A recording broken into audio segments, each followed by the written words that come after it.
Hi student. आज हम class 10 को ज्योग्राफी का क्लास लेंगे। ज्योग्राफिकल क्लास हमने शुरू कर दिया है और first chapter resource and development हम पढ़ा रहे हैं। तो हमने रिसोर्स बता दिया है और उसके बाद वो जो एक टेबल बना के हमने आपको बताया कि कितना तरह का होता है। आज हम चर्चा करेंगे कि ये जो धरती पर यानी कि अर्थ के ऊपर में नेचर जो है हमको बहुत सारी चीजें दी है और जिसका इस्तेमाल भी हम करते हैं। यानी एक तरह से बोलें कि नेचर जो चीज हमको दिया है उसके लिए उसने कुछ फी नहीं लिया है या पेमेंट नहीं लिया है, वो हमको फ्री गिफ्ट में दिया है। तो कुछ ऐसी चीजें उस फ्री गिफ्ट के जरिए कुछ चीजों को जो है कन्वर्ट किया गया है, तो वो नेचर और मैनमेड दोनों हमारे पास अर्थ के ऊपर मौजूद है।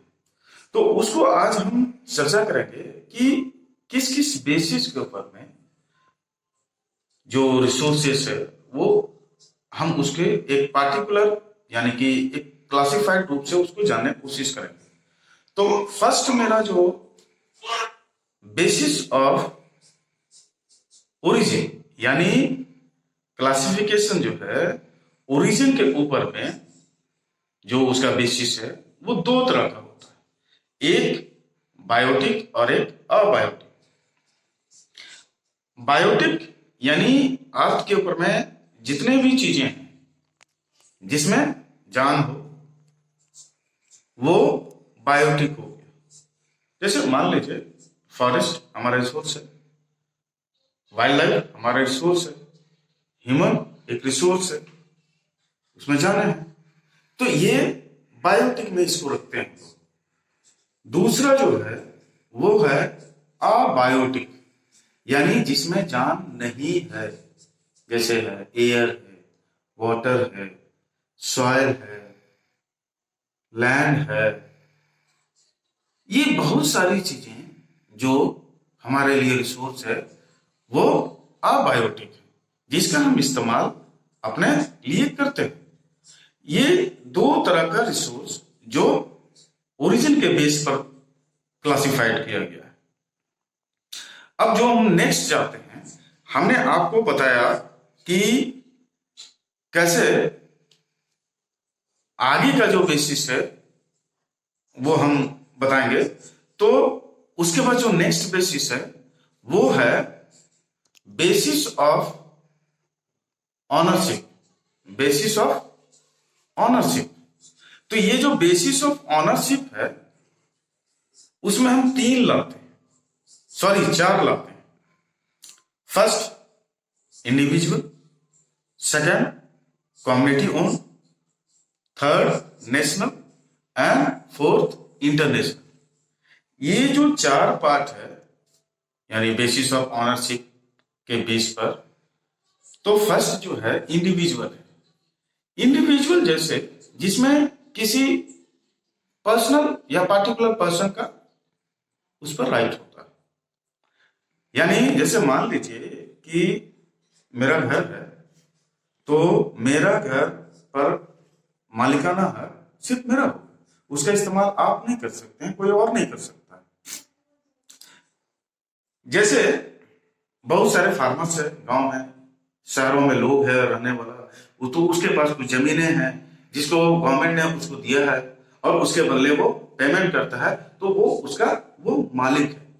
यानी उस पर किसी दूसरे का हक नहीं हो सकता है, किसी दूसरे का राइट नहीं हो सकता है। नेक्स्ट जो है इसका यानी कि कम्युनिटी ओन, यानी कम्युनिटी जैसे कहते हैं तो एक ग्रुप ऑफ पीपल हमारे दिमाग में आता है। ग्रुप ऑफ पीपल यानी उस कोई भी प्रॉपर्टी जिसका राइट जो है वो एक ग्रुप ऑफ पीपल का होगा, ग्रुप ऑफ पीपल का होगा। जैसे मान लो कि अभी पंचायत भवन बनता है घर में, हर एक पंचायत में, तो उसमें केवल एक आदमी का राइट होगा ऐसा नहीं, उस पंचायत के जितने भी लोग हैं उसका वो इस्तेमाल कर सकता है। स्कूल बिल्डिंग है, और भी बहुत सारी चीजें हैं जिसका इस्तेमाल वो कर सकता है।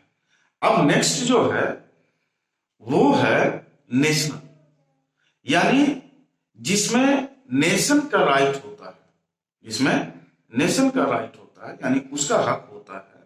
जैसे मान लीजिए कि रेलवेज है, रोड ट्रांसपोर्ट है, रेलवेज, तो रोड ट्रांसपोर्ट, ये सारी चीजें जो है इस पर हमारा और आपका राइट नहीं होता है, ये गवर्नमेंट, इस पर जो मालिकाना हक होता है वो गवर्नमेंट का होता है। और उसकी जो आमदनी होती है या उसकी जो सिस्टम होता है या उसको चलाने का जो राइट है, वो सारा चीज डिसीजन टेकिंग से लेके सब चीज वो गवर्नमेंट करती है, यानी वो नेशनल प्रॉपर्टी हो गया, यानी वो नेशन को है, यानी नेशन का हर एक लोग उसका इस्तेमाल कर सकता है, उसका ये कर सकता है। अब नेक्स्ट जो है वो है आपका इंटरनेशनल रिसोर्स, यानी इंटरनेशनल रिसोर्स जो है वो एक्चुअल जो है वो किसके लिए है, यानी पूरे वर्ल्ड का लोगों का उस पर अधिकार होता है। जैसे यूएनओ है, यानी यूनाइटेड नेशन एंड ऑर्गेनाइजेशन, इस पर सब लोग का अधिकार है और वो उससे जो भी चीजें पॉलिसीज बनती है वो सबके लिए होता है, किसी इंडिविजुअल के लिए नहीं होता है। उसके बाद आता है जैसे हमारा ओशियन, यानी ओशियन जो है वो इंटरनेशनल होता है, प्रॉपर्टी वो इंटरनेशनल होता है, उस पर जो रिसोर्स है वो इंटरनेशनल है। लेकिन किसी के कंट्री के पास अगर वो ओशियन है तो 200 के बाद उसका वो राइट होता है, यानी कि बियॉन्ड 200 किलोमीटर्स के बाद वो इंटरनेशनल प्रॉपर्टी बनता है या वो रिसोर्स बनता है। लेकिन 200 के अंदर तक उस कंट्री का राइट होता है जिस कंट्री से वो होकर गुजरता है। तो आज के लिए इतना ही। अब नेक्स्ट चैप्टर जो है, नेक्स्ट जो है बेसिस ऑफ जो क्लासिफिकेशन है उसको हम लोग नेक्स्ट डे करेंगे, और हम कॉपी में होमवर्क दे दिए हैं, उसको पढ़ना है और उसको देख के बनाना है। Bye, thank you.